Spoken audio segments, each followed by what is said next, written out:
How's it, everybody? Friday morning. Oh, geez. Almost stacked. I was all liking to be smooth in my intro. I almost fell. Wait a minute. That calls for my fart machine entrance. I'm sorry. The stupid things that make me laugh. I actually use this for my, you guys know that I'm a ventriloquist and stuff. And lately I've integrated the fart machine into my turtle puppet, so that when we talk about kukui nuts, which is out here in Hawaii, if you eat kukui, we have a saying, if you eat two kukui, you will go poo-pooey, because it's a laxative. So he eats some. I ask him what the heck happened, and then all of a sudden I let one off with that machine. The kids laugh. I pull in their attention.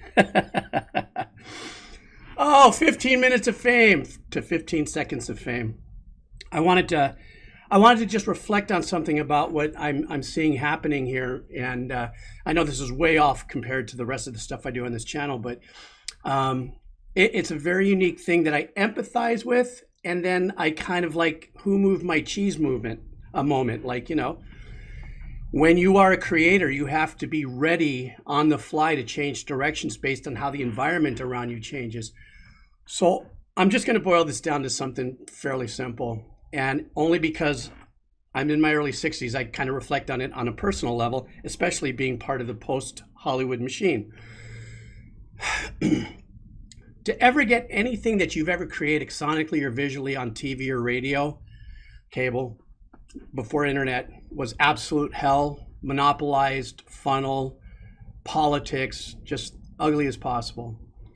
The internet comes, Friendster, MySpace, Facebook, YouTube, streaming, livestream.com, all the platforms that are out there now that have expanded itself and allowed us as a whole to create things. And then later on in the, let's say the mid to the late, 2010, sorry, hiccups, advertising was implemented. I remember the time that the very first partners on YouTube came, I think in like 2007 or something. And back in the day, it was wars between Renetto and Greg Solomon, or there was just all kinds of fun stuff back in the day. And now it has become quite the vehicle for many people to make a living, or some side hustle money. Lately, I'd say in the last year, I've seen a massive amount of content creators really have a hard time with some of the adjustments that are happening when they once used to appeal to X amount, and then something happens in the algorithm and now they only appeal to 0.5% and 0.5%. Kind of like what happened to me. But I don't care. I don't have a dog in the hunt with what happened to me in the last year. Scratched my head a couple times going, well, maybe people are just tired of me, or maybe nobody wants to watch reactions anymore, or maybe the algorithm changed and they don't want to feed that out, or maybe nobody's getting their notifications. I was like, because on my channel, I make anywhere between $30 and $50 a month. And that's because of those erroneous little funny things I might put out, my guitar backing tracks, or even a video like this. If you saw advertising on this, I put advertising on it. Maybe I'll make $3. But where I want to just boil this down to is I empathize with the creators that have made an absolutely incredible thus far career out of using YouTube's vehicle as an advantage to get their creativity out, to get monies from sponsorships, what do you call them, influencer money, and everything that is what it is. But now, without a doubt, the speed in which platforms are changing, a lot of people are on the collateral damage list of algorithms changing, and now they're not making the living that they used to and stuff. And so outbound complaints on YouTube about whether it be at YouTube or Twitch or Twitter or Instagram or Facebook and people making money, without a doubt is getting loud. I only wanted to put out this video just to say that for myself, it's just an old cat just doing what I'm doing.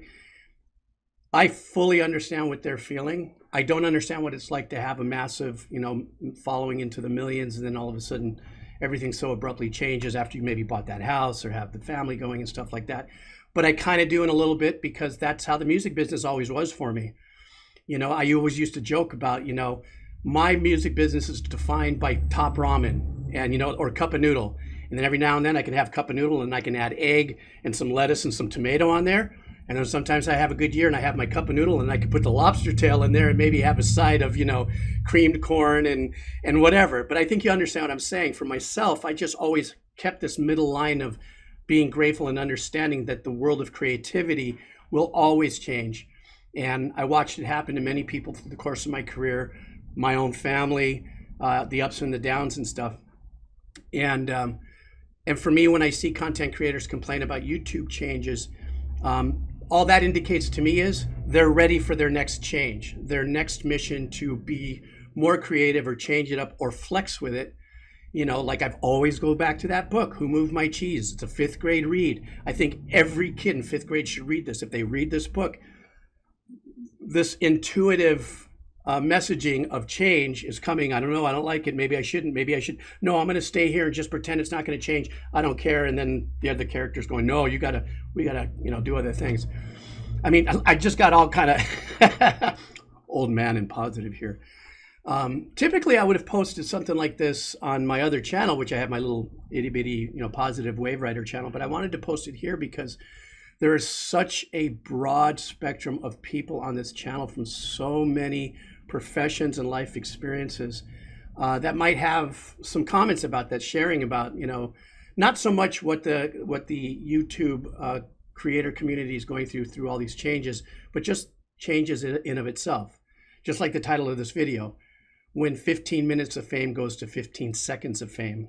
And in one day it'll be 15 microseconds of fame, just because of the pure the virtue of how fast things change that we don't have control of, because as soon as we check off that box on the terms of service, we're so excited to play in the sandbox and get an opportunity to put out content and possibly make a living, even for a moment.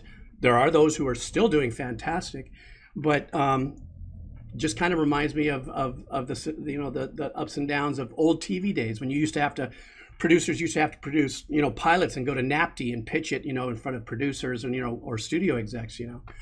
So obviously the opportunity to get in is a hell of a lot easier. The barrier to entry to the potential of making money is a hell of a lot easier. But I think some of that thick-skinned wisdom will come even in another 10 years. When some of these more prolific, powerful, multi-million subscriber channels flex with what's happening with. When we say to YouTube and all these content providers, oh man, thank you so much, we're in it, yeah, let's do this. And then YouTube has a hiccup in the algorithm, or YouTube has some kind of a change they implement. Like what happened to, I think it was called the COPA policy, I can't remember. I got affected by it by my Abba Jeep's channel for all the, the ventriloquist stuff I do for the kids and the ukulele lessons.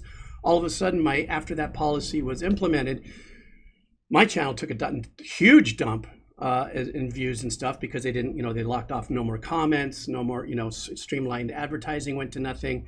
And of course, that's a great example of when YouTube had to, by virtue of the federal government, and also I agreed with the policy to protect the kids. Maybe there could have been a different way to pull it off, but I was behind that, especially as a grandfather and a children's entertainer. But it definitely demolished hundreds of people's lives after they had just put out all these channels and started making great money and stuff, until YouTube did come around with the kids channel and things kind of flexed a little differently. But still, we are all content creators, are all at the behest of, these channels. And hell, if it wasn't for me, I wouldn't, for the 35 people that might watch this video, if it wasn't for YouTube, I would have not had the opportunity to just, have the fun that I'm having listening to music with all of you. So anyhow, listen, I am going to get ready for my Twitch. You see, if you're still here, you got to type in I'm still here. But lately I've been going to Twitch at around like 5-6 p.m. Pacific Standard Times. And I do these like kind of donation song submissions. It's been kind of fun. It helps me make $1.380. I don't have to worry about advertisement. And so if you want to drift over there, the link's down below. Anyhow, that's my story and sticking to it. You guys have an unbelievable weekend, rest of your summer, rest of whenever it is you heard this. Just have an unbelievable everything. So I'm going to get ready. I'm going to take a shower. I'm going to do something about this hair. I know a lot of people are saying, what's up, brah? Well, you know what? Look at this. I'm getting it just long enough so I can slick it back. So I could be like the old man. I could slick my hair back, get a little bit of like, what was that stuff that George Clooney used? in his movie Where Art Thou, or something like that. He always had to have his little can of stuff. I think I'm edging into that. All right, guys, I go on too long. Take care. See ya. Oh, no, wait. All right.